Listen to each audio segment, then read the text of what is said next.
Estamos começando mais uma aula de Física no nosso canal Entendendo Física. E hoje nós vamos começar a entender eletrodinâmica. E para começar, o nosso primeiro tópico é corrente elétrica. Para começar o nosso assunto sobre corrente elétrica, sobre eletrodinâmica, vamos definir que existem dois tipos de materiais: o material condutor e o material isolante. Bem, obviamente já passa pela tua cabeça, o condutor é aquele que conduz energia, conduz eletricidade. E o isolante é aquele que não deixa a eletricidade passar. Essa é uma definição bem simples e bem intuitiva e está correta. Agora, nós vamos entender também que um condutor é aquele material que possui elétrons livres na sua estrutura. Esses elétrons livres é que dão essa característica de condutor. Os metais são condutores elétricos porque possuem elétrons livres na sua estrutura. E um isolante, evidentemente, não possui elétrons livres. Os metais, basicamente, exemplos de condutores. Se eu quiser falar de isolantes, nós temos aí a madeira, plástico, vidro, que não conduzem corrente elétrica. Então, vamos ver na nossa tela, para começar a definir aí o que é corrente elétrica, vamos ver a primeira figura, que mostra aí um condutor metálico e esses elétrons livres. Veja bem, não é que só existem esses elétrons. Um condutor que a gente está falando, é um fio, por exemplo, é um fio de cobre como esse, fio que a gente usa em casa para fazer a instalação elétrica. Então é lógico que ele é encapado, mas tem aqui um fio de cobre por dentro, é um condutor. Esse condutor, cobre, tem elétrons livres, mas ele é formado por átomos de cobre, evidentemente. Então é claro que nós temos aí, na nossa figura, representando só os elétrons livres. Mas existem muitos átomos de cobre com todos os seus elétrons. Eu estou representando os elétrons livres. E o que é interessante é que esses elétrons livres têm um movimento totalmente desordenado e aleatório. De modo que eu posso pegar um fio de cobre como esse, posso pôr a mão aqui na ponta dele, não acontece nada, não tomo choque. Por quê? Porque não tem excesso de carga, não tem excesso de elétrons em nenhuma parte. Eles estão se movimentando, alguns sobem, outros descem, outros vão para a direita, esquerda, de modo que eles são, de modo geral, o condutor está neutro. Então não há por que tomar choque. Então, movimento desordenado. Todo condutor é assim. Por exemplo, poderia pegar essa reguinha, é uma régua de metal. E então, como sendo de metal, é condutor também. Mas os seus elétrons livres aqui estão desordenados, como a gente está vendo. Uns vão para um lado, para o outro, mas de modo geral está neutro. Então, não posso pegar assim, eu não tomo choque, não acontece nada.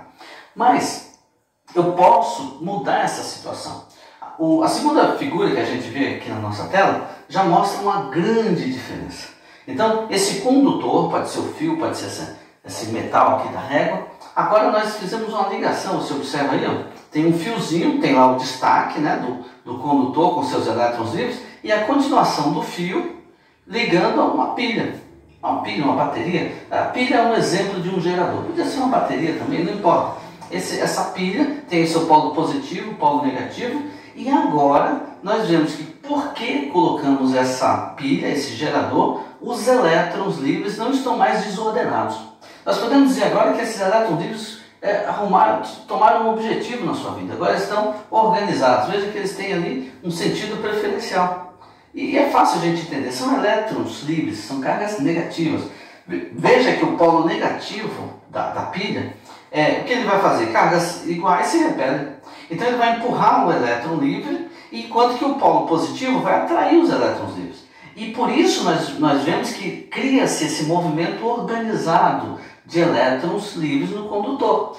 Esse movimento organizado de elétrons livres no condutor metálico é o que chamamos de corrente elétrica. Então, o elétron vai do polo negativo, circula e volta no polo positivo e vai ficar circulando por aí. Isso é uma corrente elétrica, bem fácil de entendermos. Então, para ter corrente elétrica, eu precisei colocar a pilha, que é o gerador. Antes, e se eu tirar a pilha, desorganiza tudo novamente, então não tem mais corrente. Ponho a pilha, ou então ponho um interruptor ali que eu vou ligar, e aí vai ter novamente a ação dessa bateria da pilha e que está criando essa diferença de potencial. Num vídeo à frente nós vamos voltar a falar disso, no próximo vídeo, na verdade, sobre a influência e qual a relação dessa diferença de potencial que a pilha está produzindo, que podia ser uma bateria, com a corrente que ela está gerando. Então, temos isso.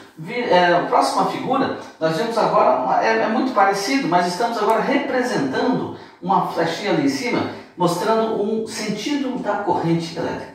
Apesar da corrente elétrica ser uma grandeza escalar, ela não é vetorial, mas nós falamos no sentido da corrente. Até porque nós vamos ter aqui duas correntes para a gente observar. A primeira é a corrente real, que nós chamamos de corrente real. O que é isso?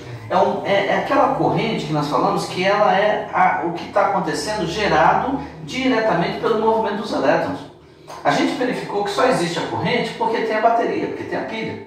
Então criou esse movimento organizado dos elétrons. Então os elétrons saem do polo negativo, vai circular, entra pelo polo positivo, passa por dentro da pilha e vai ficar do negativo para o positivo. Esse é o movimento real, é a corrente real que nós chamamos.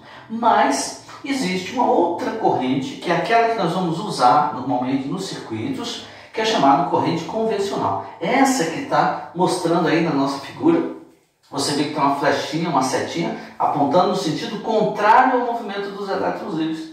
Então, quando eu falo em corrente convencional, corrente elétrica convencional, é aquele sentido que está contrário ao movimento organizado dos elétrons. Às vezes, alguns exercícios pedem que você indique o sentido real da corrente. É esse que sai do negativo e vai passar para o positivo. Quando pede o sentido convencional da corrente, então é o sentido contrário ao do movimento dos elétrons, isso que nós precisamos lembrar. E quando estivermos tratando de circuito elétrico, essa corrente convencional é que será a principal, a que nós vamos utilizar. Como que nós calculamos a corrente? Bem, a corrente elétrica, para que a gente meça, nós vimos que ela é o movimento de elétrons. Então vamos imaginar, pegar aqui o nosso condutor novamente. Eu tenho aqui o meu fio, ele não precisa estar esticado, seja como for, e eu liguei aqui nos dois polos, coloquei uma pilha, coloquei uma bateria ou qualquer coisa, e os elétrons vão circular aqui pelo fio. Se eu quiser saber o valor dessa corrente, o que eu preciso fazer? Eu poderia fazer um corte aqui, no fio, em qualquer parte, ele está ligado, né? Faço um corte aqui e começo a observar quantos elétrons estão passando, já que a corrente elétrica é gerada pelo movimento organizado dos elétrons, é medida, né, pelo movimento organizado dos elétrons. Eu poderia, se eu pudesse, né, abrir aqui, ó, desencapar um pedacinho desse fio, não dá para fazer isso aqui, e sair contando os elétrons que estão passando. Não dá para fazer isso. Mas se eu pudesse fazer, eu ia dizer, bom, está passando tantos elétrons em cada segundo. Isso eu poderia dizer então que eu tenho uma quantidade de elétrons. Elétron tem a sua carga elétrica. Se você não está bem lembrado, dá uma olhada aí na nossa playlist que falou de eletrostática e nós definimos que carga elétrica é N vezes Z. Então dá uma olhadinha lá na playlist de eletrostática, tá? Porque quando estiver passando essa corrente, esses elétrons, nós poderíamos, né, contar. E aí eu sei que vai ter uma quantidade de carga elétrica passou um certo número de elétrons, cada elétron tem uma carga, o valor dessa carga é 1,6 vezes 10 a menos 19 coulomb, e aí eu posso saber, bom, passaram lá 1 milhão de elétrons, 2 milhões de elétrons, multiplico pelo valor da carga elementar, eu sei então qual foi a variação de carga elétrica. E se eu souber o tempo em que essa carga ficou passando, eu tenho uma relação, então, está aí na tela, é a definição de corrente elétrica, e que indica a intensidade de corrente elétrica, igual ΔQ, que é quanto a variação de carga elétrica, sobre ΔT, que é o intervalo de tempo. Observando que ΔQ é carga, então é medida em coulomb, enquanto que o ΔT é o tempo medido em segundos. Isso é o sistema internacional. E aí, nós poderíamos falar que a corrente elétrica é dada em coulomb por segundo, mas é mais comum a gente ouvir a unidade ampere. Você com certeza já ouviu essa unidade, ampere, que é o que mede corrente elétrica, a letrinha A de ampere. Aí a gente observa o seguinte, se eu pegar um circuito elétrico, eu posso medir, tem um aparelho chamado amperímetro que mede a corrente elétrica. Tem um aparelho chamado cronômetro, que a gente conhece, que mede tempo. Então se eu tiver um circuito elétrico simplesinho lá, uma pilha, uma lampadinha, um fiozinho, eu posso colocar um amperímetro, medir a corrente que está passando, marcar um certo tempo E com isso eu consigo descobrir, fazer um cálculo e descobrir indiretamente a carga elétrica que está circulando ali naquele condutor. Como? Por essa expressão que nós mostramos, vamos voltar aqui, ó, I é igual a ΔQ dividido por ΔT. Nós podemos, com uma simples multiplicação em x, descobrir que ΔQ é igual a I vezes ΔT. E aí nós sabemos a carga elétrica, que é algo que não meço diretamente. Eu não posso pegar um condutor metálico como esse, ligar aqui, ó, nas extremidades uma bateria, uma pilha, e começar a contar as cargas que estão passando.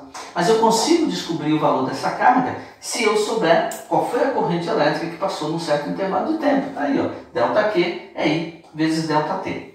Porém, existe uma limitação para essa fórmula. Nós podemos fazer isso muitas vezes se eu souber se a corrente elétrica for constante. É uma corrente que durante todo o tempo eu tenho o mesmo valor. Então, I vezes ΔT me dá o valor da carga elétrica. E se não for? E se essa corrente variar durante o tempo?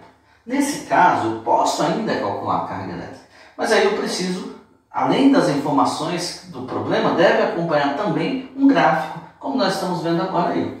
Um gráfico de corrente na vertical em função do tempo na horizontal. No sistema internacional, essa corrente vai estar em ampere, esse tempo vai estar em segundos. E já que a corrente agora não é mais constante, eu estou pegando uma corrente variando, nesse caso, ela aumenta de um certo valor quando o tempo é zero, e aí, à medida que o tempo vai passando, a corrente está aumentando. Poderia estar diminuindo também, poderia ter uma parte, não precisaria ser uma reta, poderia ser uma curva qualquer. Mas é importante saber que a área sob a curva, a área sobre, embaixo, entre essa curva, que no caso aqui é uma reta, e o eixo horizontal, nós temos essa área é numericamente igual à variação da carga elétrica. Então, no vídeo de hoje, nessa aula, a gente viu a introdução à eletrodinâmica, que é falar de carga elétrica, mas não agora como na eletrostática. A eletrostática, as cargas estavam paradas, né? Não estavam se movimentando. Eletrodinâmica, as cargas estão em movimento. O motivo desse movimento é porque nós colocamos um gerador, uma bateria, uma pilha, e aí produziu esse movimento organizado de elétrons livres. Esse movimento organizado de elétrons livres é a corrente elétrica, e aí nós vimos que tem uma corrente, o sentido da corrente real, o sentido da corrente convencional. Vimos quando a corrente não é constante, mostramos aí o gráfico, como faz para medir a carga elétrica. Mas no próximo vídeo nós vamos ver uma relação muito importante, muito pedida. Seu professor no ensino médio vai pedir, vestibular, o Enem vai pedir para você, que é a relação entre corrente e diferença de potencial. Não perca o próximo vídeo que nós vamos entrar na famosa lei de Ohm, ok?